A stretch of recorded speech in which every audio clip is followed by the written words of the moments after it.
she's terrible. I mean, I expect she was giving him the eye, the most richest man in the country, and, wants him to help her become a billionaire herself, which you could easily say. But actually, his wife's not going to allow that. She'll be watching, she'll be there. But Meghan, you must say that she's very good at flirtation. I mean, she got Harry, 1, 2, 3, absolutely gone. And she's very, very good at that. Breaking right now, Meghan Markle's fashion feud has now been revealed. So first we've had all of these dramatic goings on with the Kardashians, news that she's trying to woo Jeff Bezos.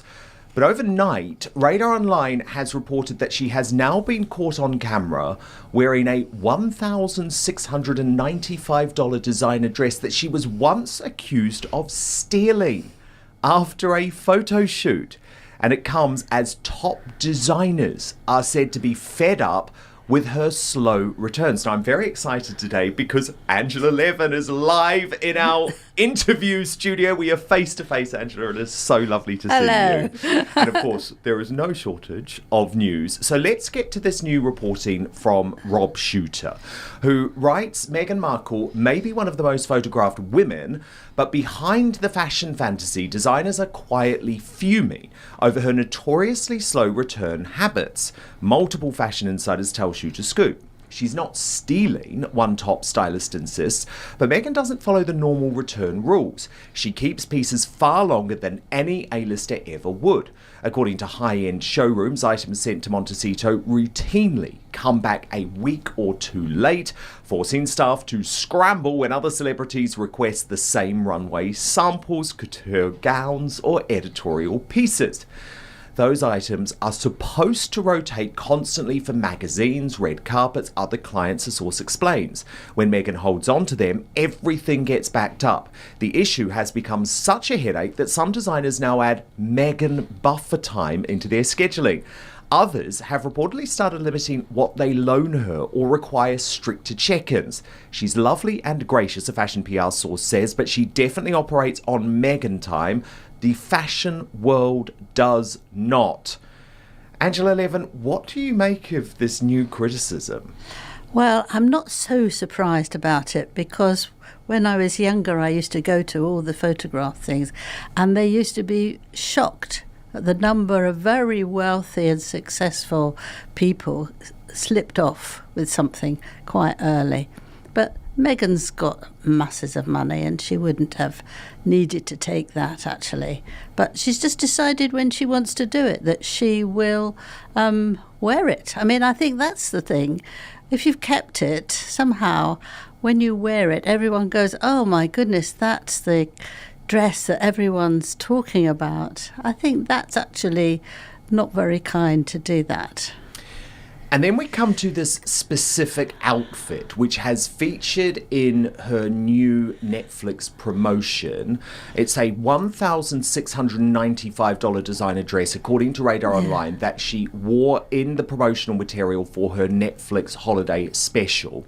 And it has led back to explosive allegations that she has sticky fingers with the pricey frock after wearing it in a high-profile 2022 photo shoot.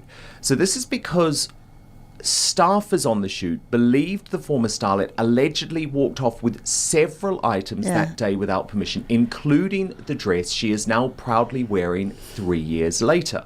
So it is an emerald green Galvan Ushea one-shouldered gown.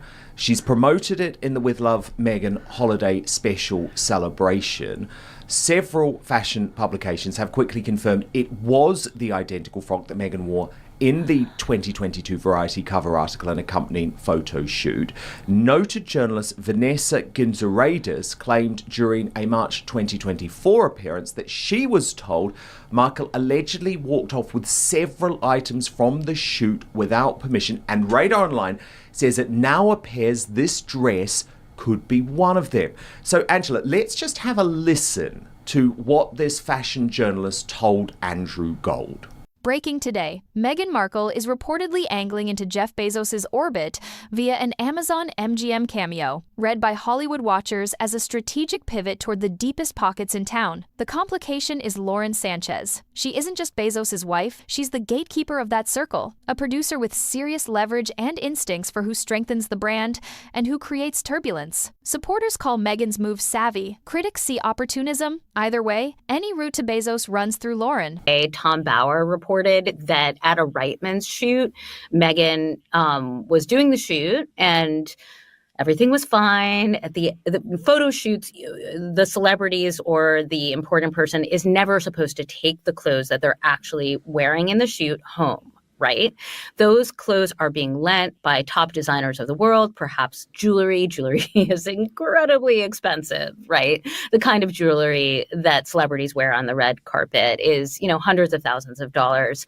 And he reported that Meghan, at the end of that shoot, the crew that was there was sort of surprised because she had some high-heeled shoes on that no longer seemed to be in the room for the shoot, right? Like generally what happens in one of these photo shoots is the stylist brings all sorts of options, like, 20 different pairs of shoes, and they put them all on a table, on like just a regular sort of picnic style table. They put all the jewelry out, not the really, really expensive, but if you're wearing some costume stuff, and the handbags, maybe they've got 10 different handbags, 10 different dresses are hung up in little racks, and the handbags are all displayed on these picnic table style, tables.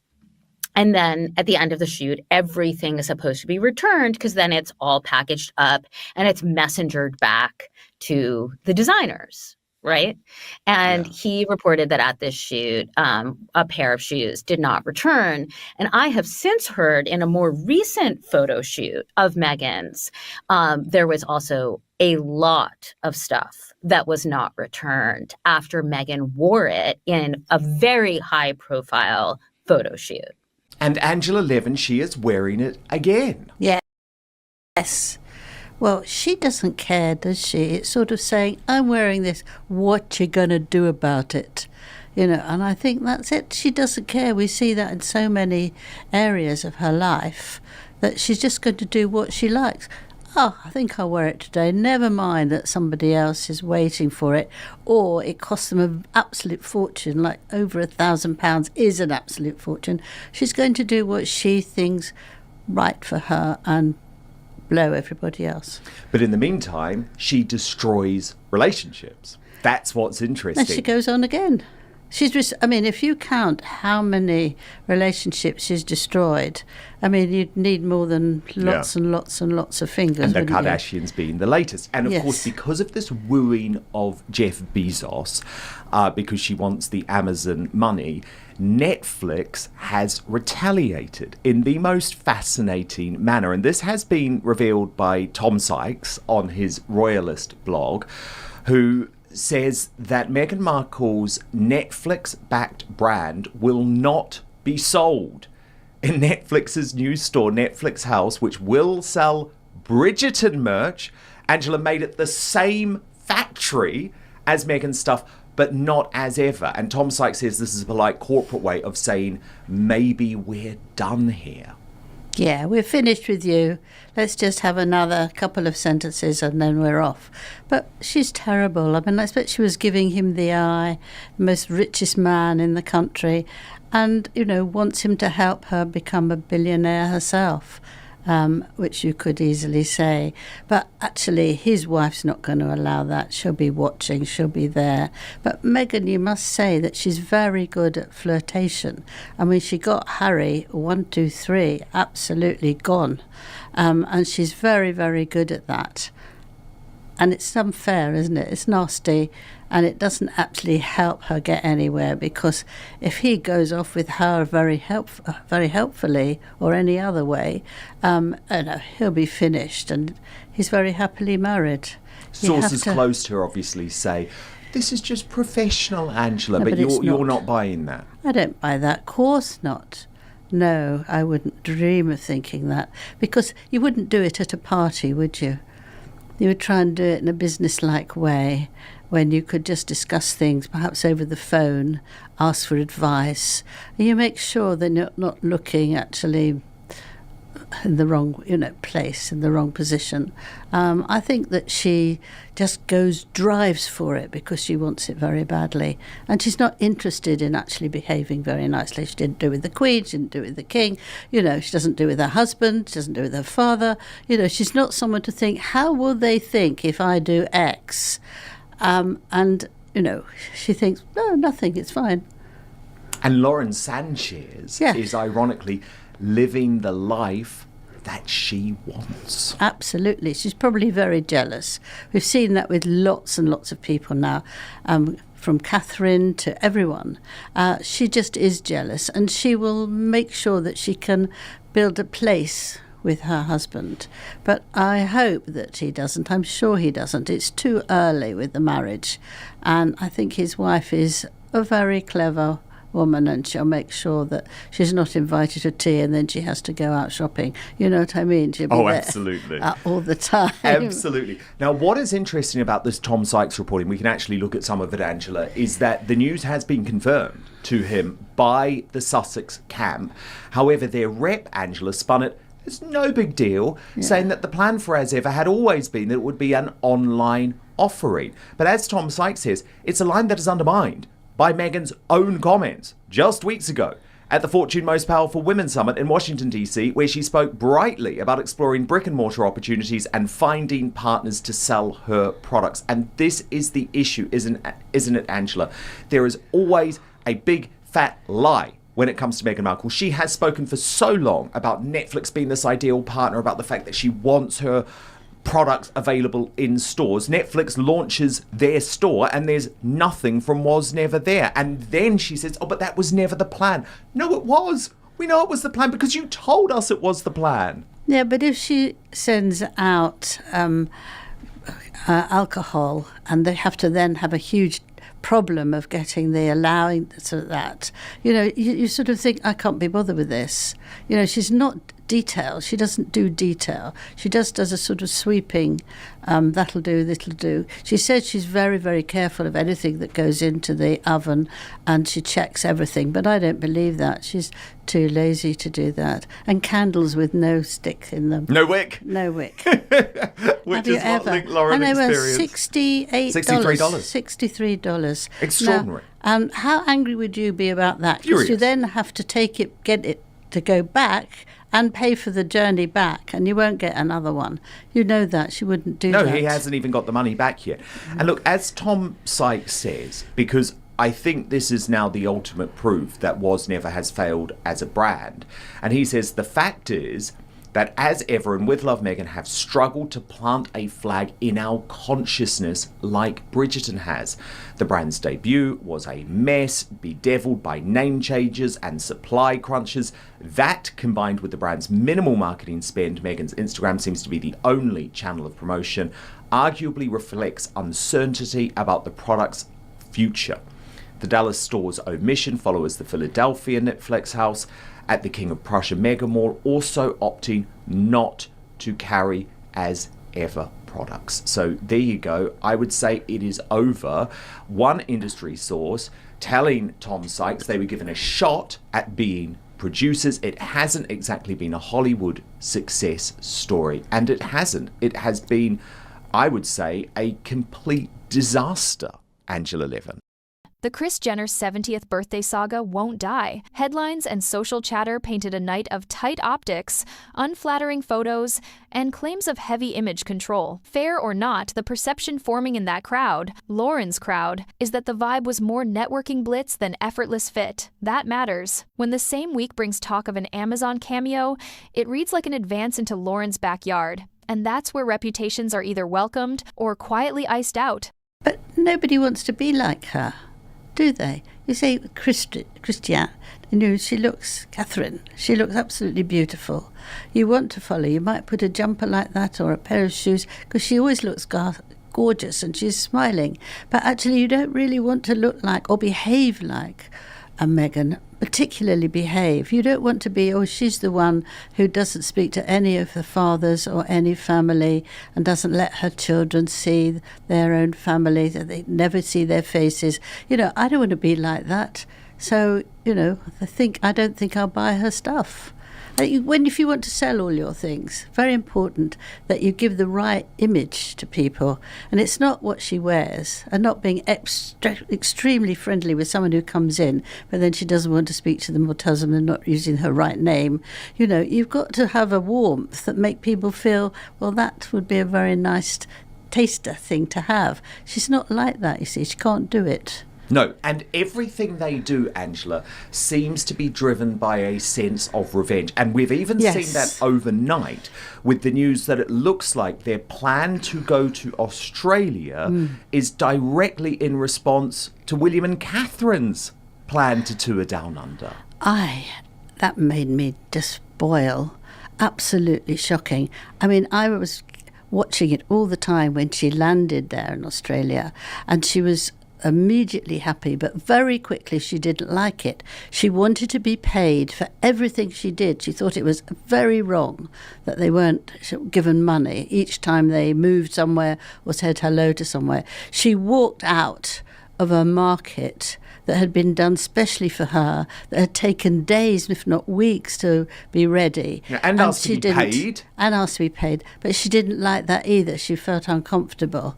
And she just hated it there, and she didn't want to go. Rather like she doesn't like the royal family. She hates it, but there's all sorts of rumours that she wants to go back. It's the same thing in Australia. She didn't like it. She hated it, but she wanted to, she wants to go back. She doesn't. She just wants to make it very, very difficult for William and Catherine, because they're likely that they take their children there, because Catherine loved it so much that she wants to take her children there. And Meghan's not going to let that happen. She's going to, go there first or spoil it. But can't go anywhere near the Commonwealth countries, because that's not allowed. But she probably couldn't care less. And if she went to the places where she thinks they will go a few weeks later, it's very rude. Well, I think it's very likely, isn't it, that it has to be stopped. They need to have lots of police and all sorts of people there to stop her doing that, to ruin that for the royal family, because she's not representing the United Kingdom one bit. She's representing herself, and I don't think she should be allowed to do that.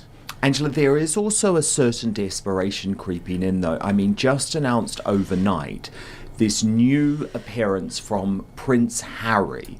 Now, as Royally Sage put it, Harry's latest paid speaking gig. So this is what he did for a living now. And look at the announcement, Angela. We'll just track through it.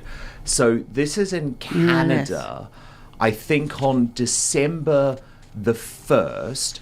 And it describes him as the Chief Impact Officer at BetterUp, the largest mental health and coaching startup in the world. And along with his wife, they say he has become an investor in Ethic, a sustainable and investing platform. So they also talk about the Aspen Institute. They talk about Spare and say that he is a respected voice on global issues, and in recent years has delivered impactful keynote addresses at the United Nations General Assembly. But I mean, this is a pay-to-play gig, Angela, and it's quite tragic, isn't it now, that this is what he does? He goes around the world pretending to be a humanitarian, actually taking whatever dollar fee is offered to him. This is pretty pathetic now. I don't feel pathetic about that. That's his own fault, and he deserves it. What I feel is very wrong is that he can't do these things. He doesn't know about these things. He's not good at it. He can't actually tell. All he can do is tell people what to do. Don't fly, don't do this, don't do that. But he doesn't do it himself. Be a good parent. Is he a good parent? I don't think so. Or you don't allow anyone to see your child and they never see any of their family? No, I think that he thinks that's wonderful, that he's thought of as being such a wonderful talker, but it's not. It's rubbish, and we shouldn't listen one word, because he can't even look after himself now. No, indeed. And I mean, Angela, look at the most recent cover of the National Enquirer. in America. And this is what he's having to face when he goes to the supermarket. But again, I don't really have sympathy for him there. Do you have there? I mean, they say famous friends cut her off. If we just go back to that very quickly, famous friends cut her off. 23rd staffer quits after 4 months, savagely booed in public. Even Harry has had enough. But the problem is, Angela, this was the inevitable conclusion, wasn't it? Yes, she was like that from the start. When I went and saw them going out on their first engagement, she was pushing him out the way and wanted to go speak to people first. Yes. And I thought, help, this is going to be a disaster. And that was before they were married even, just the day after they got engaged. But it is his fault. And I don't know why he doesn't yet realise what she's like. I mean, then he can start to talk. If he can't understand how dreadful she is, then he doesn't deserve to talk until he works out himself. How had he let somebody treat him so badly? I don't think he's able to talk to other people. I think it's very wrong of him, and all that nonsense. They do that for Meghan too, don't they? It was so wonderful, they're so nice, they know everything, top of the world, but they're not. They haven't done one thing that's really good except discuss their parents, and Meghan discuss Harry's parents and be rude about them. Otherwise, nothing's really... Well, yeah. And can I just ask you about that in relation to this new celebrity psychic, Angela Pearl? Yes. Because I know a lot of people, Angela, are getting sucked in by this, but I'm not. I don't think Meghan has any interest in this. And by the way, I'm not one of those people that criticise psychics. If you believe in it, if you want to do it, that's fine. But I believe what she is doing, Angela, is cosplaying Princess Diana again. That has now emerged publicly, so she has to go along with this. Because you remember, Angela, that Princess Diana had her faith healer, Simone Simmons, someone who I have spoken to quite recently, actually, in regards to all of this BBC controversy. But Diana was genuinely passionate about this. She genuinely believed it from a young age. And the idea that all of a sudden Meghan just happens to have her own celebrity psychic, I think this is again a way that she is using someone and something with a connection to Princess Diana to snooker Harry, to gaslight Harry, to trick Harry. I think that's right, but I also think it's right that she is very nervous about everything now. She hasn't got money, she hasn't got a job, and she needs to have, where's she going? Spiritual guidance. Yes, she needs some spiritual guidance. So it's a sort of mixture, isn't it, really? But I think she's very nervous about herself. If you see her in any place, we saw her in the birthday party, and we saw her. Jenner's. Yes, and we saw her when she's with the royals. She's very, very nervous and jiggy and doesn't know what to do. She's not actually she doesn't know how to behave. So if she's got someone telling her, don't go there, do go there, take a deep breath there, be quiet, be nice, she might feel that it does help her. So I feel it's a balance there. She wants to be like Diana, but she also wants to give herself a bit of helping, because she must surely now say, what have I done wrong? I mean, what do I need to do to make everything right? But she can't work it out herself, because she doesn't know how other people are like. She can't actually tell you what someone else is like. And so she doesn't know what she's like either, really. But she's just got the wrong visions of herself. She thinks herself is so wonderful and everybody needs to know that she's one of the best women, if not the best in the whole world, most beautiful, most learned, all that. And that's a nonsense. Anybody could say that without actually thinking twice. But she doesn't understand anything about people. E monster Netflix era has cooled into a leaner first look, while Meghan's on-camera return lands at Amazon MGM. In Tinseltown shorthand, she's testing the Bezos bench. Here's the rub. Lauren Sanchez operates as strategist-in-chief of the Bezos universe. If Meghan delivers a clean, crowd-pleasing win, no drama, real numbers, she gains oxygen. If the cameo underwhelms or new Photogate-style flare-ups follow, expect Amazon hands to label it high-maintenance PR. That's exactly the kind of mess Lauren is built to prevent. Angela, we also have to speak about Andrew Mountbatten Windsor, the man, formerly known as Prince Andrew. He's been seen for the first time, Angela, since he was stripped. This was riding around Windsor, and I don't know, how do you feel about the fact that he is with this young woman? Is he doing anything wrong, Angela? I mean, can you expect a disgraced royal really to stay inside their house forever, which seems to be what some people want him to do? It's difficult. I can't bear looking at him. I can't bear seeing him. And I know that he won't listen to what the king says to him because he's always felt above him. He wanted to be king, very cross that he wasn't. And he's not going to listen to him. So if he wants to go out, he will. What's King Charles going to do? Nothing, It's too small and it's not worth it. But it is still something. And apparently he was laughing and smiling with this nice young woman. And you think, get away from him, run off, be careful. But I don't know, he could have been with somebody who's very charming, but don't let him go anywhere too close. You just feel anxious for any female, I think, to go anywhere near him, not just because what he might do, but just because he's not a very nice person to be close to. But it's interesting, and hear his has jokes. Had no girlfriend for years and years and years, despite being a lover of women. It is odd. Well, do we know what he does in the darkness of night with women? I don't think we want to know. But obviously Fergie has been at the house, which has made it difficult, I guess, for him to have a relationship. I think they're quite far away. Well, yes, but I think difficult. 100%, but it's still difficult, isn't it, to bring a woman back to your house when you've got well, your maybe ex she's down bringing the her corridor. man back. I mean, I think the pair of them are not actually very good examples of behaviour. And I don't think he's been without anybody for a very long time. I don't think how you can just turn off what's important. I just don't think so.